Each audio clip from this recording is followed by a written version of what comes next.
नमस्कार, एक बार फिर से आप सभी दर्शकों का इंडिया न्यूज उत्तर प्रदेश उत्तराखंड में स्वागत है। और इंडिया न्यूज कर रहा है सबसे बड़ा ई अधिवेशन कमिश्नर सभी मंडलायुक्तों के साथ, जो आपको ये बता सके कि इस समय उनके मंडलों में क्या चल रहा है, उनके जिलों में क्या चल रहा है, सरकार कैसे काम कर रही है, ग्रामीण इलाकों में कोरोना पे कैसे लगाम लगाई जा रही है, वैक्सीनेशन का काम कैसे चल रहा है और ऑक्सीजन को लेकर जो मारामारी थी वो खत्म हो चुकी है, अस्पतालों में बिस्तर उपलब्ध है। और ऐसे सवाल जो जनता के हैं वो हम उनसे पूछेंगे।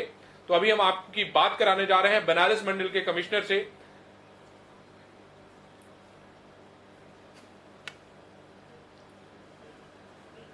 नमस्कार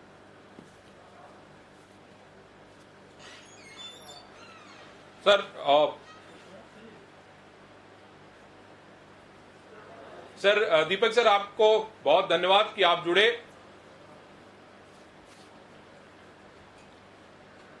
नमस्कार अरविंद जी, आपका भी धन्यवाद, आपने मौका दिया। दीपक सर, मेरा पहला सवाल आपसे ये है कि कि फिलहाल अभी आपके मंडल में क्या स्थिति है, क्योंकि बनारस भी एक बड़ा चैलेंज था और मैं समझता हूं कि आप लोगों ने बड़ी मेहनत से वहां सारी चीजों को संभाला। तो मैं आपसे पहले ये समझना चाहता हूं कि अभी फिलहाल बनारस की क्या स्थिति है, बनारस में जो सुविधाएं चाहे बेड की हो, चाहे ऑक्सीजन की हो और चाहे दवाइयों की हो, उसकी क्या स्थिति है, जरा आप उस पर विस्तार से बताएं। वर्तमान में विगत 10 दिनों से स्थितियों में काफी तेजी से सुधार हुआ है। माननीय प्रधानमंत्री जी के मार्गदर्शन में और माननीय मुख्यमंत्री जी के सघन निरीक्षण में हम लोग ने यहाँ स्थितियां काफी सुधार ली हैं और उसी का परिणाम है कि कल हम लोग यहाँ अगर देखें तो वाराणसी में 422 केसेस आए थे, जबकि ये फिगर 23 अप्रैल को 2702 पहुंच गई थी। हमारे सारे पैरामीटर्स में सुधार हुआ है। हमारे पॉजिटिविटी रेट भी हमारी 10 से नीचे आ गई है। हमारे डेथ के आंकड़े भी काफी नीचे आ गए हैं। उसके साथ साथ जो बेड की अवेलेबिलिटी थी, जब एक समय ऐसा था जब यहाँ पर हम लोग बेड्स की अवेलेबिलिटी करीब टोटल मिलाकर करीब 700 के आसपास थी। आज वर्तमान में स्थिति यह है कि हम लोग पास 2900 बेड्स हमारे अवेलेबल हैं और उसको हम लोग ने अपने पोर्टल में भी डाल रखा है। कोई भी व्यक्ति पोर्टल खोलकर सीधे हॉस्पिटल वाइज हमारे बेड्स की अवेलेबिलिटी को पूरी अच्छी तरह से देख सकता है।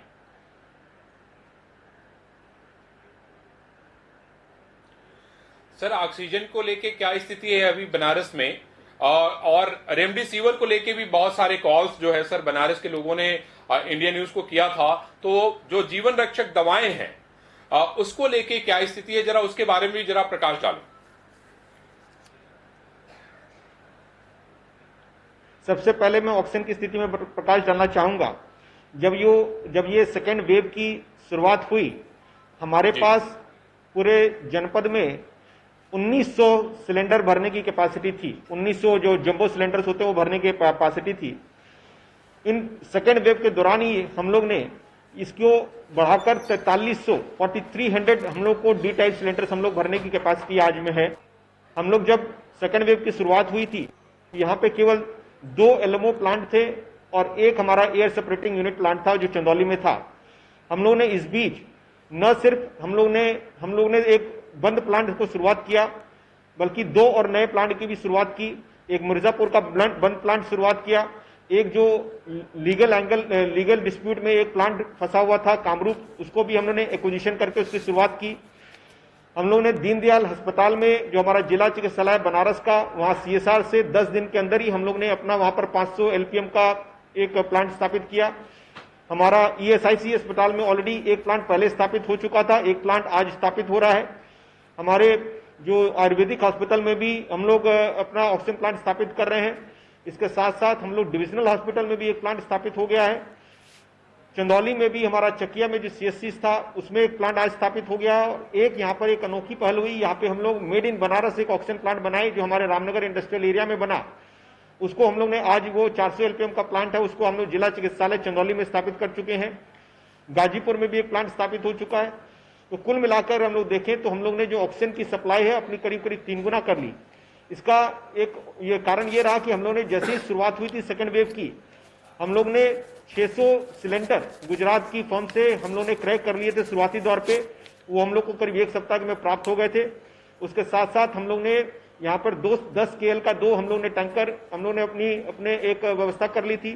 उसके साथ साथ 2 15-15 केएल के टैंकर हम लोग ने व्यवस्था कर ली थी, जिससे कि हम लोग अपना बोकारो, जमशेदपुर और दुर्गापुर से वहां पर से ऑक्सीजन लाकर हम लोग ने अपने सभी अस्पतालों को प्रोवाइड किया। न सिर्फ अस्पतालों को प्रोवाइड किया, यहाँ पर हम लोग ने शुरुआत में ही जो हमारे घर में जिनको ऑक्सीजन की आवश्यकता थी उनको भी हम लोग ने यहाँ पर अपने प्रशासन और एक एनजीओ की मदद से उनको घर में भी ऑक्सीजन की हम लोग ने उपलब्धता सुनिश्चित कराई।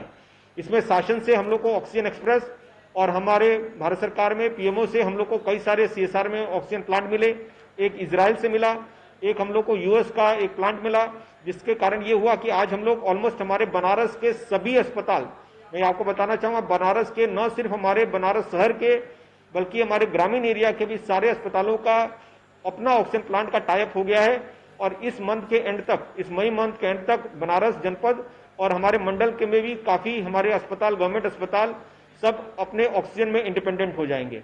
जहां तक आपने रेमडेसिविर की बात की, मैं ये बताना चाहूंगा कि हम लोग प्रतिदिन ऑन एन एवरेज 700 से ज्यादा रेमडेसिविर हम लोग ने अस्पतालों को भी प्रोवाइड किए। और उसके बाद शासन के जैसे निर्देश प्राप्त हुए, हम लोग अब रेड क्रॉस के माध्यम से उनको इंडिविजुअल बेसिस पे प्रिस्क्रिप्शन देने पर उनको रेमडेसिविर भी उपलब्ध करा रहे हैं। हालांकि अब डिमांड रेमडेसिविर की काफी कम हो गई है, क्योंकि केसेस की संख्या भी कम हो गई है। उसके साथ शासन ने जो हम लोग को टॉसिलिजुमैब प्रोवाइड किया था उसको भी हम लोगों ने हॉस्पिटल के प्रिस्क्रिप्शन के अनुसार उनको प्रोवाइड किया है। तो हम लोग के पास कोई भी मेडिसिन की कोई किल्लत नहीं है और हम लोग भरपूर मात्रा में लोगों को मेडिसिन प्रोवाइड कर रहे हैं। इसके साथ साथ मैं बताना चाहूंगा कि हम लोगों ने शुरुआती दौर में ही एक ध्येय ये बना लिया था कि चूंकि आरटीपीसीआर टेस्ट बहुत सारे ऐसे केसेस में नेगेटिव आ रहे थे और उनको सिम्टम आ रहे थे, तो हम लोग ने एक पूरा ये बना लिया था कि जो भी सिम्टोमेटिक है, चाहे ग्रामीण एरिया में हो या शहरी एरिया में हो, जो भी सिम्टोमेटिक है उनको तत्काल हम लोग दवाई प्रोवाइड करें। टेस्ट रिपोर्ट नेगेटिव है, पॉजिटिव है, वो इमटेरियल है। उसका लाभ ये हुआ कि 1 लाख से ज्यादा हम लोग ने मेडिसिन किट हम लोग केवल बनारस में वितरण कराए हैं। उसमें शासन का भी सहयोग रहा, एनजीओ का भी सहयोग रहा। काशी विश्वनाथ मंदिर से 20,000 पैकेट बनवाए, कई सारे संगठनों ने सहयोग किया। और यही कारण है कि हम ग्रामीण एरिया में भी, आज हम लोगों की मीटिंग हुई, ग्रामीण एरिया में भी केसेस की संख्या बहुत कम हो गई है और ग्रामीण एरिया में भी कोई पैनिक नहीं है। उसी तरह हम लोग बाकी जनपदों में भी 20-20 हजार से ज्यादा मेडिसिन किट हम लोग ने वितरण करा चुके हैं। और ये अभियान तब तक जारी रहेगा जब तक कि हम लोग पूरी के पूरे स्थिति में नियंत्रण नहीं पा लेते। सर, एक और बड़ी चुनौती देखने को मिल रही है सर, ग्रामीण इलाकों को लेकर अगर हम बात करें तो आपके रीजन में काफी बड़ा क्षेत्र आता है। अभी फिलहाल ग्रामीण इलाकों की क्या स्थिति है? आपने कहा कि आप लोग मेडिसिन वितरित कर रहे हैं, आपने बताया कि 1 लाख जो है पैकेट आपने वितरित किए, लेकिन आपके जिम्मे जो है सर हम देखें गाजीपुर भी है, जौनपुर भी है, चंदौली भी है सर। तो ग्रामीण इलाकों की क्या स्थिति सर, ये भी मैं जरा एक विस्तार से जानना चाहता हूं। मैं आपको ये बताना चाहूंगा कि करीब 20 अप्रैल से लेकर करीब आप मान के चलिए 5-6 मई तक की एक स्थिति एक हमारी चिंताजनक रही, जिसमें केसेस के नंबर्स काफी बढ़े, वो ग्रामीण एरिया में भी बढ़े। और उसी दौरान मैंने जैसा कहा कि हम लोग ने एक ये निगरानी समिति, जैसे शासन के आदेश थे, निगरानी समितियों के माध्यम से जितने भी ऐसे सिम्टोमेटिक परिवार थे उनको हम लोग ने आंगनवाड़ी, आशा, एएनएम, कोटदारों के माध्यम से हम लोग ने उनको चिन्हांकन शुरू किया। हम लोग ने सभी टीमों को एक ऑक्सीमीटर और इंफ्रारेड थर्मोमीटर प्रोवाइड किया, जिससे कि वो गांव में सूची बना सकें। और उसके बाद उन्हीं निगरानी समितियों से भी, कोटदारों के माध्यम से भी, जो हमारे अन्य बहुत सारे ऐसे संगठन थे, सेवा भारती थी, उन लोगों के माध्यम से हम लोग ने दवाइयां उन घरों तक पहुंचवाया। और ये बात अवश्य है कि हम लोग की एक ऐसा समय आया था जब थोड़ी सी स्थिति चिंताजनक हुई थी, लेकिन एक प्रोएक्टिव तरीके से हम लोग ने इसको कंट्रोल में लाया। वर्तमान में चंदौली की बात की तो चंदौली में आज जाके आया हूं, गाजीपुर में कल जाके आया था। अब गाजीपुर में भी, चंदौली में भी और जौनपुर में भी स्थिति जो आपकी 20 अप्रैल से 5 मई तक थी उसमें काफी हद तक सुधार आ गया है। और उसका एक परिचायक ये भी है कि हम लोग का जहां हम लोग चारों जनपदों में जो इंटीग्रेटेड कमांड कंट्रोल रूम है उसमें जो नंबर ऑफ कॉल्स हैं, हम लोग का 20 अप्रैल से 5 मई तक का डाटा देखें और आज का डाटा देखें तो उसमें जमीन आसमान का अंतर है। कॉल्स काफी कम हो गई हैं, लोगों में बेड्स की अवेलेबिलिटी, और आज तीनों जनपदों में, बनारस की बात छोड़ भी दें, चंदौली में भी, गाजीपुर में भी और जौनपुर में भी, तीनों जगह बेड्स आज अवेलेबल हैं, बेड्स हमारे खाली पड़े हुए हैं। इसलिए मैं ये एक कन्विक्शन के साथ बोल सकता हूं कि वर्तमान में स्थिति काफी नियंत्रण में आ गई है और हम लोग इसी तरह जो शासन के निर्देश हैं, चाहे लॉकडाउन के संबंध में या दवाइयों के वितरण के संबंध में या सैनिटेशन के संबंध में, अगर वो हम लोग कुछ दिन और अगर हम लोग उसको हम लोग कर ले जाते हैं तो ये हम लोग सेकंड वेव पर, हमारा उम्मीद है कि सेकंड वेव को हम लोग नियंत्रण में ले आ पाएंगे। दीपक जी, एक चीज और मैंने देखी कि बनारस के प्रशासन ने टेक्नोलॉजी का बहुत इस्तेमाल किया है इस लड़ाई से लड़ने के लिए, और जैसे आप लोग आइडेंटिफाई करने के लिए आपने टेक्नोलॉजी का इस्तेमाल किया है। मैं आपसे ये समझना चाहता हूं कि इस चैलेंज को पार करने में आप लोगों के लिए चुनौतियां क्या क्या थी, क्या नई चीजें सीखने को मिली, क्योंकि ये बेहद आवश्यक है लोगों में विश्वास जगाना, और वो आप लोगों ने किया, सारे लोगों ने मिलकर।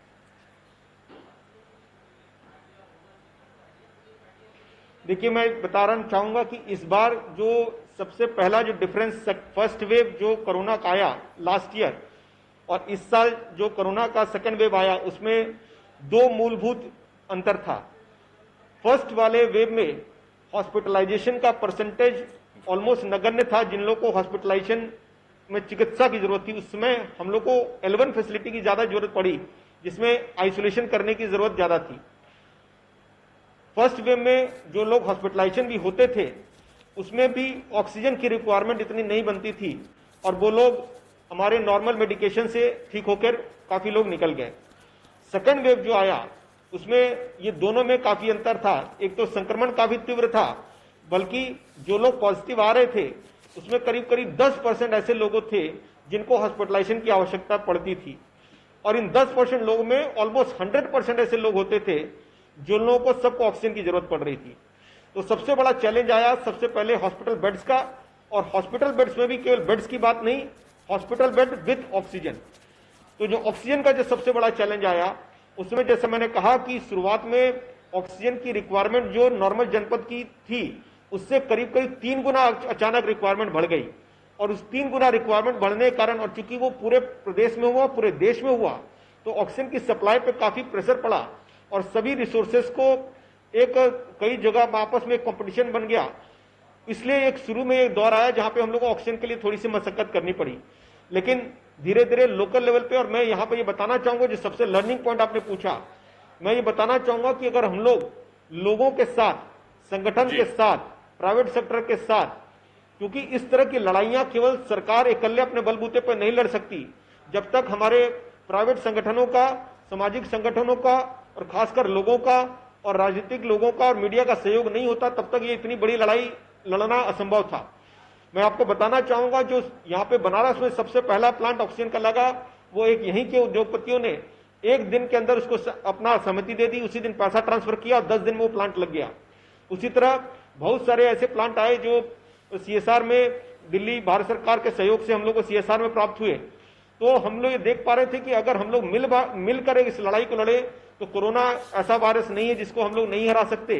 बस इतने हम लोग को अपनी तैयारियां सभी वर्गों के साथ मिलकर एक अच्छी तरह से व्यवस्थित करनी पड़ती है, और उसके पश्चात ऐसा, और इसमें हम लोग ने ये भी देखा कि जितना जल्दी हम लोग पेशेंट को अर्ली ट्रैक कर पा रहे थे, उतना ही उनका ट्रीटमेंट आसान हो जा रहा था। तो हम लोग ने स्मार्ट सिटी के माध्यम से, ग्रामीण एरियाज में निगरानी समितियों के माध्यम से, PA सिस्टम के माध्यम से इतना प्रचार प्रसार कराया कि आप जैसे ही सिम्टम्स आते हैं उसको आप छुपाए ना, उसको तत्काल हमारे PSC, CSC या जो हमारे जो शहर के अंदर जो हम लोग ने रेफरल सेंटर्स बना रखे थे, वहां पर तत्काल आप लोग आइए। और हम लोग ने ये भी कहा कि उसको टेस्टिंग जरूर कराते थे, लेकिन साथ साथ उसको हम लोग मेडिसिन किट तत्काल उपलब्ध कराते थे कि मेडिसिन तत्काल उनकी शुरू हो जाए, और 5-6 दिन में वो मरीज, काफी बड़ी संख्या में मरीज हमारे ठीक हो जा रहे थे। इसके साथ साथ हम लोग उसमें टेस्टिंग की नंबर्स भी काफी बढ़ाए। मैं आपको बताना चाहूंगा, जब हम लोग की ये सेकेंड वेव शुरू हुआ, हमारे पूरे बनारस, जिसमें 6-7 जनपद की भी टेस्टिंग होती है, आसपास के जनपदों की, हमारे पास आरटीपीसीआर की टेस्टिंग की क्षमता केवल 7,600 थी। बीएचयू में 2 लैब है और हमारे डिविजनल हॉस्पिटल में 600 की कैपेसिटी का 1 लैब है। हम लोग ने इस संक्रमण के दौरान ही 2 automatic RNA extraction machine CSR के माध्यम से खरीदी और हमारी टेस्टिंग कैपेसिटी 6,000 बढ़ गई। तो वर्तमान में हम 13,600 टेस्ट कर रहे हैं और इसीलिए अब देखोगे हमारी टेस्टिंग की संख्या काफी बढ़ गई है। न सिर्फ हमारी बढ़ी बल्कि आसपास के जनपदों में भी हम ज्यादा सैंपल हम कलेक्ट करा पा रहे हैं। उसके साथ साथ ट्रीटमेंट में ऑक्सीजन के अलावा इस बार high flow nasal cannulas, ventilators, BiPAP और सीपैप का भी काफी यूज हुआ। मैं आपको बताना चाहूंगा जो हमारे पास पहले करीब करीब 57 वेंटिलेटर्स थे, उसके अलावा केवल इस संक्रमण के दौरान हम लोगों ने 25 वेंटिलेटर पीएम केयर से हम लोग को प्राप्त हुए, 15 वेंटिलेटर गवर्नमेंट ऑफ यूपी से प्राप्त हुए, 10 हाई फ्लो नेजल कैनुला हम लोगों ने सीएसआर के माध्यम से लिया, 10 हाई फ्लो नेजल कैनुला हम लोगों ने एमपी एमएलए लेड के माध्यम से लिया, 103 ऑक्सीजन कंसेंट्रेटर गवर्नमेंट यूपी ने दिए, 30 ऑक्सीजन कंसेंट्रेटर हमारे सीएसआर से प्राप्त हुए, 500 नेबुलाइजर सीएसआर से प्राप्त हुए, करीब करीब 1700 हम लोग को जो स्टीमिंग मशीन है वो हम लोग को सीएसआर से प्राप्त हुआ। उसका नतीजा ये हुआ कि हम लोग हर हॉस्पिटल को इक्विप कर पाए और उसी का नतीजा हुआ कि हम लोग 8 गवर्नमेंट हॉस्पिटल और 52 प्राइवेट हॉस्पिटल को कोविड हॉस्पिटल चिन्हित कर पाए और उसी का परिणाम ये हुआ कि करीब करीब हम लोग 2900 बेड हम लोग वाराणसी में और हम लोग बाकी चंदौली, जौनपुर और गाजीपुर में भी हम लोग बेड्स की संख्या वहां पर भी ऑक्सीजन कंसेंट्रेटर्स और वेंटिलेटर्स प्राप्त हुए, जिसके कारण करीब करीब हम लोग ये 10 दिन का पीरियड अगर छोड़ दें तो उसके बाद बेड्स की अवेलेबिलिटी में कहीं कोई दिक्कत नहीं आई। दीपक सर, एक और सवाल है, 2 बातें आई। प्राइवेट हॉस्पिटल के ऊपर भी बड़ा दबाव था, लेकिन बहुत सारे ऐसे भी हॉस्पिटल थे सर जिन्होंने इस समय भी लाभ कमाने की कोशिश की। ऐसे लोगों को कैसे, ऐसे लोगों पे आप लोग लगाम पाने में कैसे सफल हुए, ये भी मैं आपसे जानना चाहूंगा। देखिए, मैं बात स्वीकार करता हूं कि बीच में एक ऐसा पीरियड आया जब काफी प्रेशर था बेड्स के लेकर। उस समय हम लोग हमारे पास एक फाइन बैलेंस हम लोग को करना था कि अगर हम लोग अत्यधिक सख्ती प्राइवेट हॉस्पिटल पे करते तो शायद जो बेड्स की अवेलेबिलिटी में फर्क पड़ता और सारे एक ऐसा संगठित होकर हो सकता था कि वो बेड्स की अवेलेबिलिटी हमारा फर्क पड़ता। तो हम लोग ने उस समय एक काउंसलिंग के माध्यम से कम 4-5 बार हम लोग के द्वारा और 2-3 बार जो यहाँ पे बनारस में शासन ने भेजे थे एमएलसी श्री ए.के. शर्मा जी, उनकी अध्यक्षता में 2-3 बैठकें प्राइवेट हॉस्पिटल के साथ हुई और उसमें कई मुद्दों पर चर्चा हुई, क्लिनिकल भी चर्चा हुई, बाकी ऑक्सीजन की सप्लाई की भी चर्चा हुई। साथ में सबसे महत्वपूर्ण ये चर्चा हुई कि हम लोग ऐसा मौका ना दें जिससे कि एक लोगों में ये मन बने कि सब इस विपदा की घड़ी में भी प्राइवेट हॉस्पिटल वाले एक लाभ कमाने के लिए अनैतिक कार्यों का प्रयोग कर रहे हैं। साथ साथ जो लोग काउंसलिंग से नहीं मान रहे थे उसके लिए हम लोग ने एक इन्फोर्समेंट टीम बनाई जिसमें हमारे इनकम टैक्स के भी लोग थे, हमारे मजिस्ट्रेट के भी लोग थे और पुलिस के भी लोग थे। जहां भी ऐसी कंप्लेंट प्राप्त होती थी तो हम लोग पहली बार जाकर वहां पर उनके जो कुछ एक रैंडम आधार पर उनके बिल्स की चेक करते थे और जो मानक ऐसे बने थे शासन ने निर्धारित किए थे, उसके अलावा जिन पैरामीटर्स पे उन्होंने बिल चार्ज किया उसके विषय में उनसे पूछताछ करते थे। लेकिन हम लोगों ने ये ध्यान रखा कि हम लोग कोई भी अस्पताल को हम लोगों ने सील नहीं किया। हम लोगों ने पहला एक बार मौका दिया कि भाई ये आपकी ये बात आई है, इसको थोड़ा सुधार लें। और मैं आपको बताना चाहूंगा कई ऐसे प्रकरण में हम लोगों ने पैसे वापस कराए, लेकिन अब चूंकि हमारी बेड्स की अवेलेबिलिटी एक अच्छी पोजीशन में आ गई है तो हम लोग ने कुछ एक अस्पताल जिन्होंने कुछ ऐसी तरीके काउंसलिंग के पश्चात भी कुछ जगह नाजायज बिल लिया है, उनको हम लोगों ने नोटिस इशू किए हैं और उसमें से एकाध लोगों को जिसमें रिकरेंट हमारी शिकायतें थी उन पर निश्चित तौर पे हम लोग कार्रवाई करेंगे, जिससे कि एक एग्जाम्पल बन सके कि कोई इस विपदा के समय में उसको अपॉर्चुनिटी बनाने का प्रयास ना करे। सर, एक आखिरी सवाल, चंदौली में आपने देखा कि बहुत सारी डेड बॉडीज आ गई थी, दूसरे राज्यों से भी बह के, कुछ यहाँ पे भी लोगों ने उसको डाला होगा, इसको कैसे आप लोग नियंत्रित कर पाए और फिलहाल अभी क्या स्थिति है? क्या ऐसी डेड बॉडीज देखने को मिल रही हैं या आप उस पर रोक लग गई है? नहीं, एकदम रोक लग गई है। आप अगर देखा 3-4 दिनों से कोई ये चीज तो कोई छुपा नहीं सकता ये 3-4 दिन से अगर आप देखेंगे, 4-5 दिन से कोई भी बॉडी इस तरह के कहीं पे नहीं मिली है। और आप जिसका जिक्र कर रहे हैं वो चंदौली नहीं, गाजीपुर था, जहाँ पे कुछ एक बॉडीज ऐसी मिली थी। लेकिन उसके पश्चात अच्छा, माफ कीजिएगा, शासन ने पहले से निर्देश जारी कर रखे थे कि कोई भी ऐसी कोई भी ऐसे परिवार हैं जो किसी भी कारणवश, चाहे उनके परिवार में कोई रह नहीं गया हो या फिर उनको आर्थिक कठिनाई हो, तो उसकी सारी जिम्मेदारी उत्तर प्रदेश शासन ने ली थी। और उसके लिए उन्होंने मत भी निर्धारित कर दिया था। ग्राम पंचायतों में हमारे राज्य वित्त आयोग से और नगर निकाय में हमारे नगर निगमों और या नगर निकाय की निधि से उनका टेस्टी करने की व्यवस्था थी। हम लोग ने यहाँ पर सब जगह सब वाहन भी लगा रखे थे। हर अंत्येष्टि स्थल पर हमारी टीम भी तैनात थी। लेकिन कुछ एक कतिपय कारणों से कुछ एक बॉडीज अवश्य मिली थी, जिसका हम लोग ने उसको एक डिग्निफाइड तरीके से उसको हम लोग ने उसकी अंतिम संस्कार किए।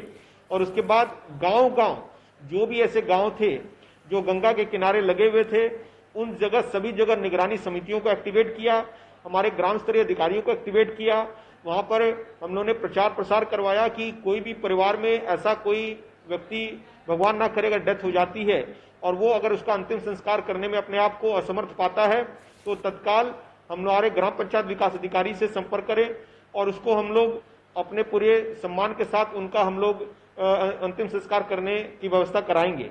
उसके साथ साथ हम लोग गंगा के अलॉन्ग पूरी तरह हम लोग ने जल पुलिस, हमारे पीएससी और हमारी सिविल पुलिस के माध्यम से बोट पेट्रोलिंग शुरू कराई। राजस्व विभाग से भी पेट्रोलिंग शुरू कराई। हमारा पूरा जो हमारा मंडल का पूरा क्षेत्र पड़ता है, उसमें हम लोग आपका बनारस से लेते हुए फिर चंदौली और फिर गाजीपुर, उस तीनों जनपदों में हम लोग ने सघन नाव पेट्रोलिंग शुरू कराई।